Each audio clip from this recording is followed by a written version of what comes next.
Welcome to the Testing Peers. Today we're going to be talking about testers' reputation and what is it, how to analyse it and how to improve it, and the effect that that can have on our careers and ourselves and our self-esteem. I'd like to thank our sponsors of this podcast, Saffron QA.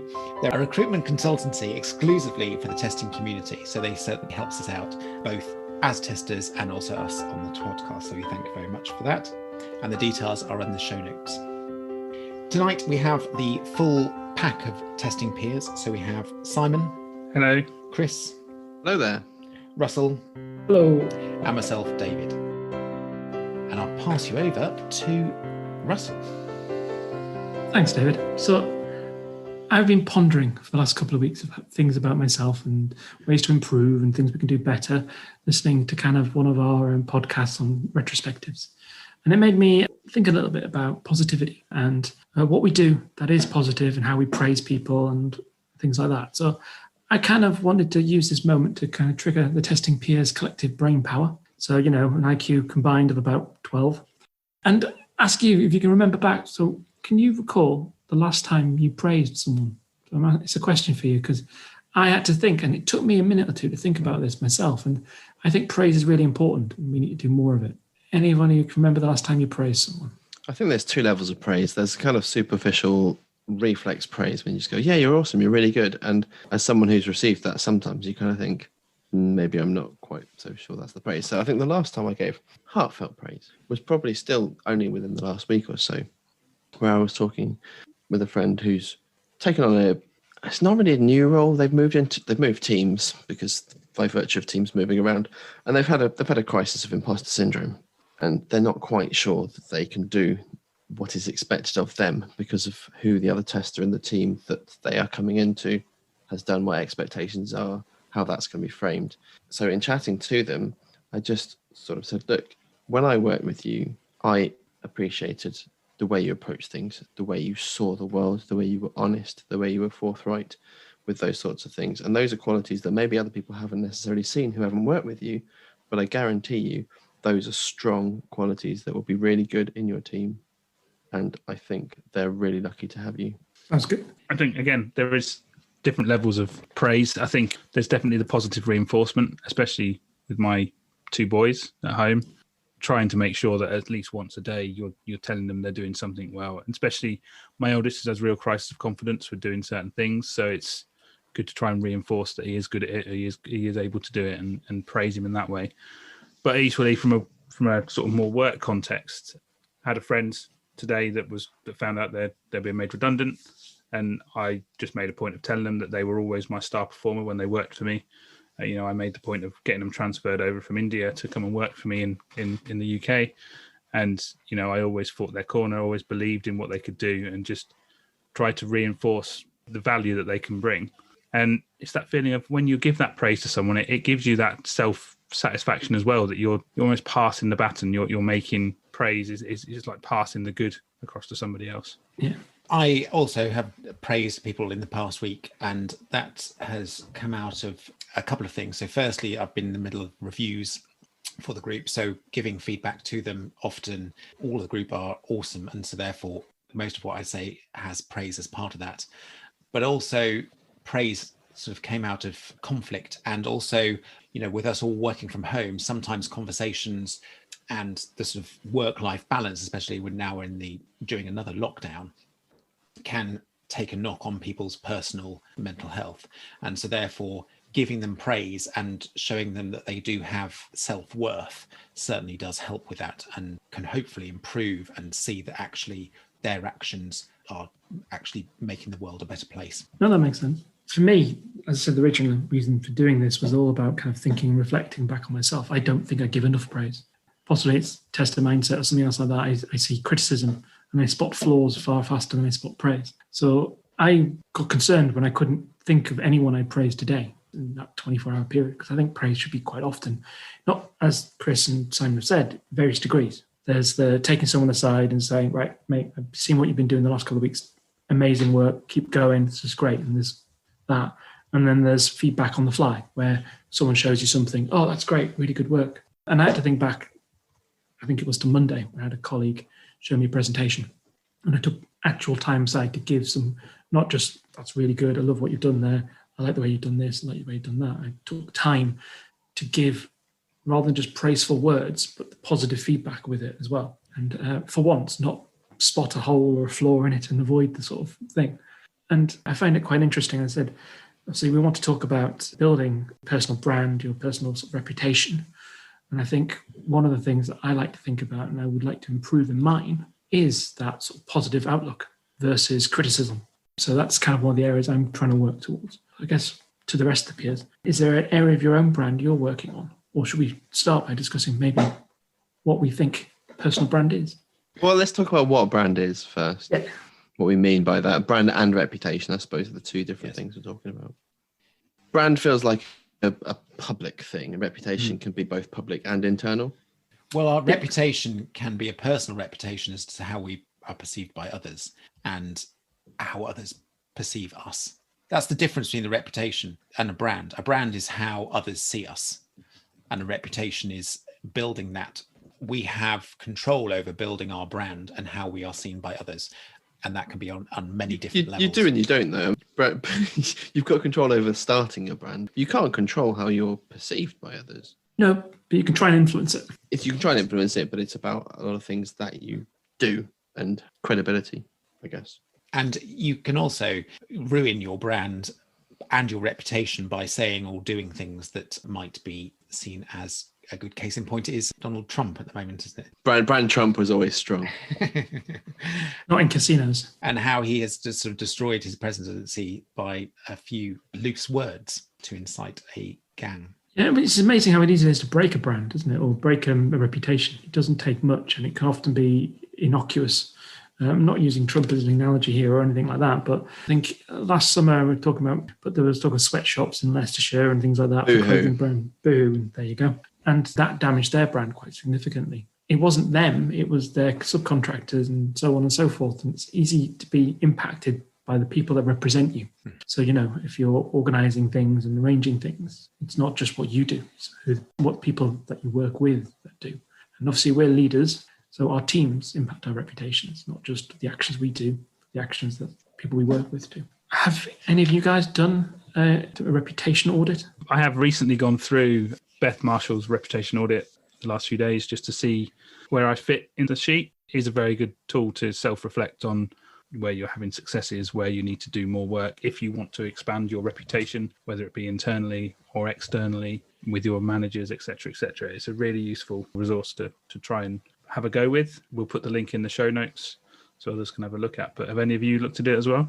I've had a look at it. Yeah, in fact, I've got it here. And actually, one thing that I think is important is you do have both the internal to the people you work with and also the external thing, which again, you can either just look at your reputation within your own company if you're not interested in going to the wider community or taking it expanded. But another thing that I actually quite liked about Beth's is her quote, which I will actually expand. So the quote at the top of it is, remember, it's not who you know, it's who knows you. And I'd like to also expand that to go, and what they say about you. It's actually what is the message that they are giving about you, which will then make your reputation and also your brand. Yeah, and it's about building those relationships, isn't it, along the way, and having those allies that you can use to your benefit in those scenarios. So you know how well respected you are, you know where your personal brand fits because you're hearing what others are saying. And this is something that I definitely took more seriously at the start of last year, start of 2020. Pretty much thanks to a lot of the conversations that we had over the Slack, I made a real effort to try and improve what I deemed was my personal brand and how I could get my message out there. And I think I did a reasonable job of doing that in 2020. Obviously, it was very different in the way the year was meant to pan out. But in some ways that helped with all the virtual event, the Zoom meetings and discussions that we had over the year. I think it helps. And it's helped build my self-confidence again, which was something that was a couple of years ago in tatters. So having that goal to improve my personal brand has really helped. I think it also helps with, when we were talking about imposter syndrome, having a good reputation or building your reputation gives you that sort of self-esteem that what you say, a bit like this podcast, what you say is valuable to others. The fact that there are 4 of us here who haven't really had an argument shows that, or validates our own true feelings, and so therefore reduces that imposter syndrome in this particular scenario. Definitely, yeah. about validation as well, isn't it? That's kind of where you're going. You want to not only know that what you're doing is valuable, both public space if you're posting blogs or tweets or LinkedIn messages or whatever. You want to know that you're getting those sorts of feedback, because that's important to know that what you're doing is useful. If that's where you're finding, that's what you're motivated by. Internally in the workplace, following on from where Simon was talking, I think it's a really nice nod in the right direction when people say, oh, you should bring this person in to this conversation because they'd be a good person for that. This person always talks about quality. We should definitely consult them about these sorts of things. And I can say from the short stint I had of working / not really working with Simon, that he had worked well on his reputation, that he had enough about him that people said, oh, we should talk to Simon about this thing, because he had got a message that he persisted with. He turned up, he spoke about that message, and he was credible with that message. And those sorts of things don't always come across. Sometimes people are just all words and no substance. So actually to be able to back up those things that you are saying is super valuable. And actually sometimes we have to talk about things to get our heads around it before we can have that substance, which is maybe sometimes the way I use Twitter, where I'll ask a question about something because I'm like, I think this is a good idea. What do you think? Because then I can sort of gather a bit of an opinion, maybe have a conversation with people, and then take it back into the workplace and say, look, I've spoken to a few people about this who have got some experience in these areas. I think this is something that we should try in the workplace. It's using those tools to your advantage, really, and then using that to enhance your own reputation by showing you've done some research, showing you've done some investigation and gone back into the workplace to help with that. I was just thinking, I've got an example of someone who I would class probably the most thorough, best tester I ever worked with, but their reputation outside of the company is next to zero, because they were the one person that if you wanted someone to test a project, you would go to this person. They were always the most thorough. They documented everything really well. They did really thorough bug reports. They found, you knew you could hand this piece of work to her and she would find a defect, but she had no interest in the outside of the company. She had no interest in attending events. She went to a few conferences, but she never made herself public in that respect. She'd go and sit at the back, she'd watch the talk, she'd write a few notes, she'd go back and research it, she'd use it for work purposes only. And you could argue that from an external perspective, she didn't have a reputation, but internally, she probably had the best reputation as a tester that I know. Anyone that worked in that company would always say she's the best person to get to test this. You'd want her involved, as you say earlier, Chris. It's that different level, and it's assessing where you want to have that level of reputation. And what you feel comfortable and what you're stretching for, or your team is stretching for. It's really about where do you want to be seen. Yeah, where and why, I think, are two critical factors. Some people want to help others. Some people want to get a promotion. Some people want to give back to the community. There's different reasons for kind of a brand and personal awareness. And I think if you understand the why you want to do it and the what you want to get to, the achievement, do you want to be a conference speaker? What is it that you're trying to achieve? I think that helps you understand the activities that will help you get there. It enables you to start planning about how do you build that reputation, which I guess is the next area. Because there's lots of things you can do to build reputations. It's, as we mentioned earlier, it's very easy to break a reputation. Shout at someone once, you'll ruin your reputation to a degree. It's much harder and much slower to build it than it is to destroy it.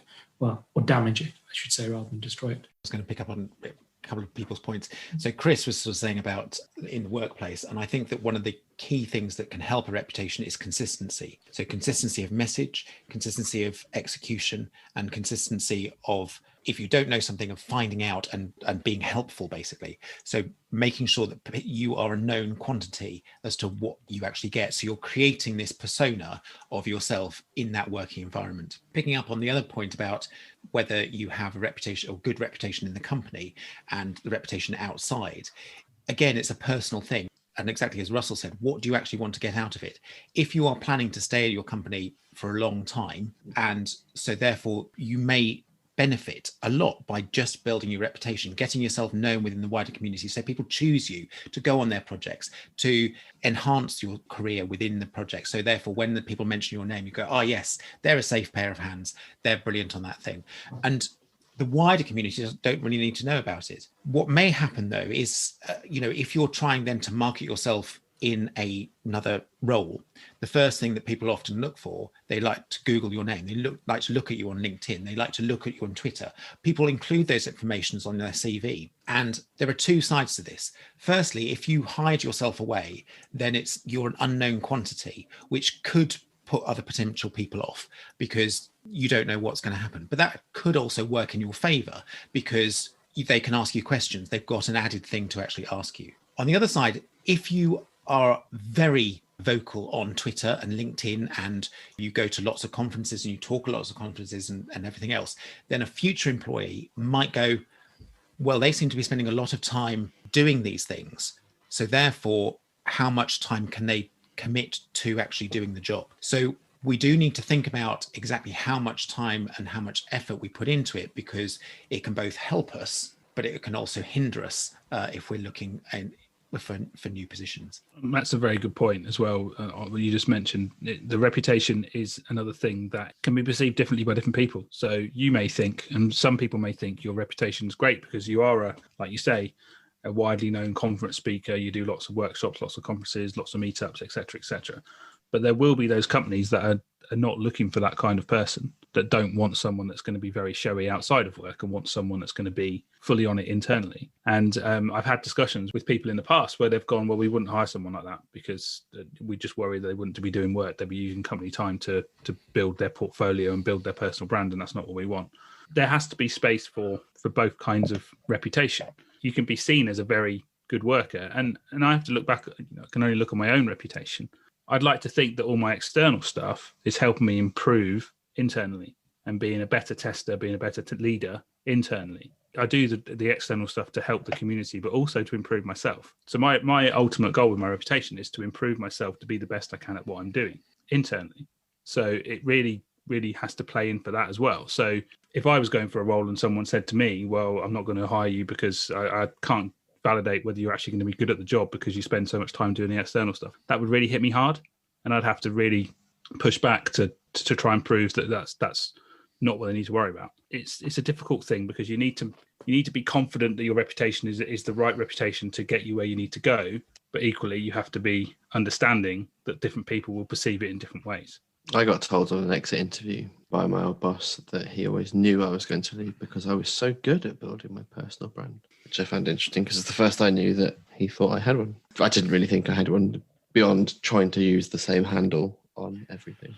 I don't know whether he thought that maybe that held back the investment my company had in me because they thought I was going to leave. Possibly. Or maybe they thought they could harness it. Like, for example, a startup, they want people who have got a lot of connections to be able to use your presence online to be able to make company and their message and their sort of goals a little bit more visible in new circles. It makes sense. My company where I worked, one of the reasons they hired me, they told me, was because of my reputation, because of my work in the community and things like that, certainly in the Northeast. It can help, certainly, with your employment. It can also hinder. I think there is the risk that, as you said, employers see that you're trying to do too much outside and you're not necessarily focused. But I have to admit, personally, we're going off a tangent a little bit, but I don't want to work for those people. No. Agreed. But I wouldn't know. I'm almost happy eventually if that's the case. What do we think are our top tips? Go on. Has anyone got a tip for building a reputation? What would you do, Simon, if you wanted to improve your reputation?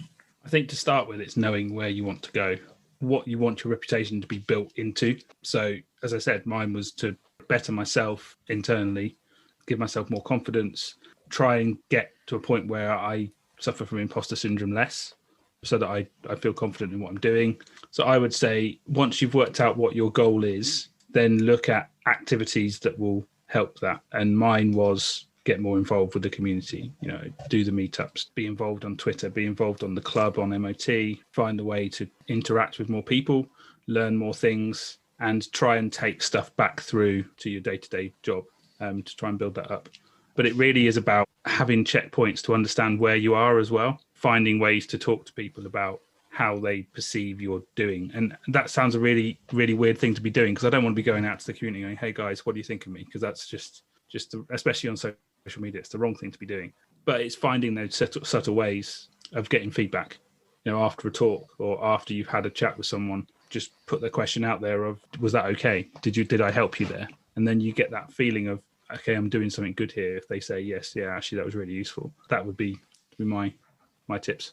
For me, I think the idea is to build small. Don't try and do everything, because otherwise you're setting yourself up for failure. Put your mindset on one particular thing. So that might be being more interactive with LinkedIn. It might be being more active on Ministry of Test or some other forums or meetups, or whatever. Make sure that you have an achievable goal. So therefore it then breeds success, and then you then get more confident at it. So therefore it takes less time, because obviously when you're starting something new, it will always take a bit more time. So start small, concentrate on it, give it time to allow it to start people taking notice, and then build on that and move on to something else. We had a mental health talk at work today, and they said a lot of things that fuel you internally is your subconscious, your inner subconscious, and the things that little voice in the back of your head telling you that either you're doing really good or really bad, and how you engage with those sorts of things. And sometimes if you're on a real negative spin, you need to find a way to motivate you from other bits. And so the reason why I talk about that now is not only because we need to have belief in ourselves if we want to have a reputation that we can grow in, but that doesn't necessarily mean that we have to do it by ourselves. And there are people that make you feel good, or people that you trust, or people that can be mentors, or who can give you advice that you trust. And those are people that we need in our lives. Relationships are important, regardless of whether you have them in person or you work with them. It's why I started this group, is because I wanted important reputations. I didn't want to feel good. I didn't want everyone to tell me how great I was. I wanted people who I trusted the opinions of. Don't worry, I've spoken to you plenty now, Russell. But I wanted the opinions of the people I trusted. I wanted to have ideas to bounce off people. I wanted to know that what I thought made sense to other people. And that helped me to sort of get an idea of those ideas. And I think, bringing back what David said earlier, it's consistency. There are things that I truly believe in and I want people to know about, and I wouldn't be sad if they associated me with them. There is visibility. How visible do you want to be? How much of your real life do you want reflected in your social media presence? And also, like, there's things in social media that people do. I mean, you got bitten by commenting on a Republican post, didn't you, Simon? Like, there's things that we didn't think twice about. Everyone in my circle thinks the way I do. Yeah. But sometimes you do get bitten by these things, and actually having to think about what we do on social media, when, as we've grown up with social media, you look back. I mean, I used to quote Pearl Harbor, the movie, a lot on Facebook, badly with typos. I did worse than that. I used to be a real negative person, talking about how rubbish my life was all the time. And I look back at it now thinking, wow. And so actually, like, those relationships, those positive things, our own inner thoughts and things, are things we need to consider, because a brand to be successful that I want to be associated with has to be one that's looking for positivity, has to be looking for things to make things better, because I want to be positive. I'm not always positive, but I want to be positive, and I want to build other people up. I want to make things better. Every job interview I've had, I will talk about how I want to come in somewhere and make things better. I don't want to just keep the ball rolling. And if my social media or my blog or my glorious podcast with my friends doesn't speak that, then there's something that I haven't done right. Agreed. I'd like to pick up on a couple of things that I've thought of from the conversation, from what Chris said, and also what Simon said just now, is that building our reputation, we need to start off by understanding what our own values are. What actually do we want to do? And I know Simon's got his values and he's written a blog about it. I think it's really important to understand ourselves, which is why we need to look internally at ourselves as to exactly what we do believe in ourselves. Another point is that Simon also said about getting feedback from those particular things, and we look for affirmation of we're doing a good job, but also what we also need to do is have critical friends. So critical friends are there that are supporters, but they're not sycophants. They don't just cheer you off the side of a cliff if they see something happening. They will pull you back and go, hang on, have you thought about doing this way? Which is what we do, hopefully, as part of this podcast. We validate and what each others are saying. And I think that's really important, that you do have people that are supporters, but will pick you up if they think there are things that are wrong or mistakes happening. Yeah. And we shouldn't dwell on that, and we shouldn't feel self-pity because they're criticizing us. all they are doing is trying to support us and making us improve our actual reputation and our brand ourselves. And also the final thing about reputation is with anything, and if you put yourself out onto the web and in the various chats, that sometimes things that you say will be contentious, things that you say will be wrong. And the key thing is, what do you do about it? You need to be prepared for when you do say those things. How are you going to be? Are you going to be contrite? Are you going to say, I'm sorry, I made a mistake? Are you going to take it off? Or are you going to just go, I was completely right? And it's at moments of that you will be remembered for. They don't remember all the good things that you do. It'll be those tiny moments when you do make a mistake and what you do about it. And that can be in our jobs, or it can be completely in the public domain. I think you just said everything that I needed to say. So thank you. That's my top tip. To be honest with you, my top tip was going to be along the lines of that, seek feedback, learn from your mistakes, accept the fact that you won't get it right every time, and limit yourself to focus on a couple of areas. Don't try and become the best tester of everything. That's not how you're going to build a reputation. If there's something you're good at, use that in your favor.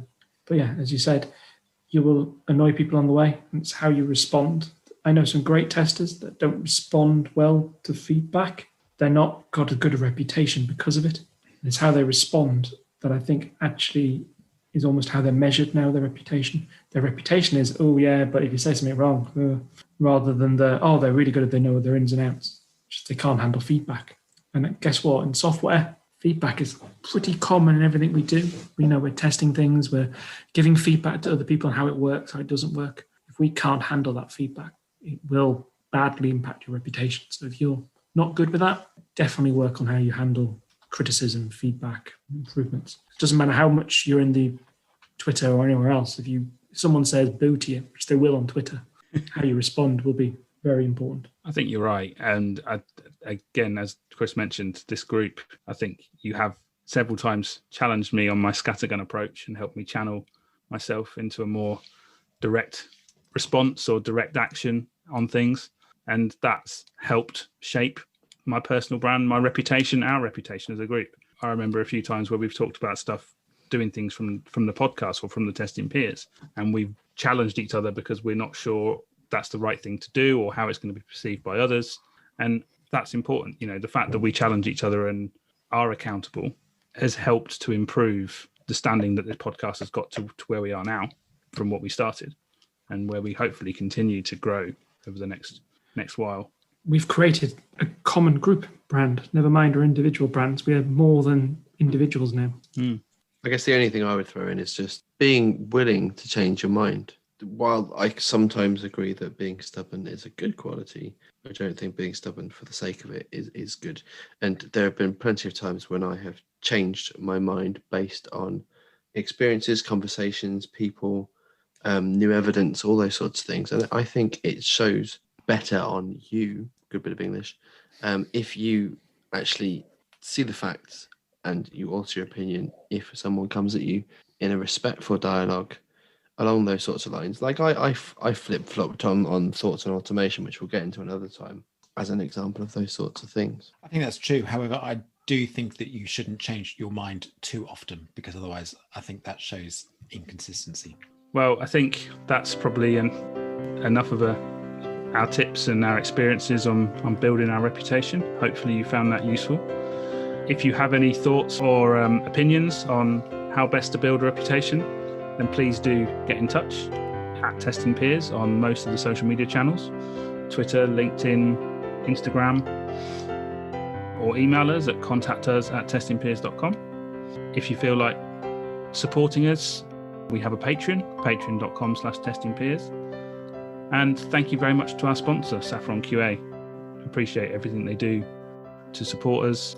Thank you very much for listening. For now, it's goodbye from the Testing Peers. Goodbye.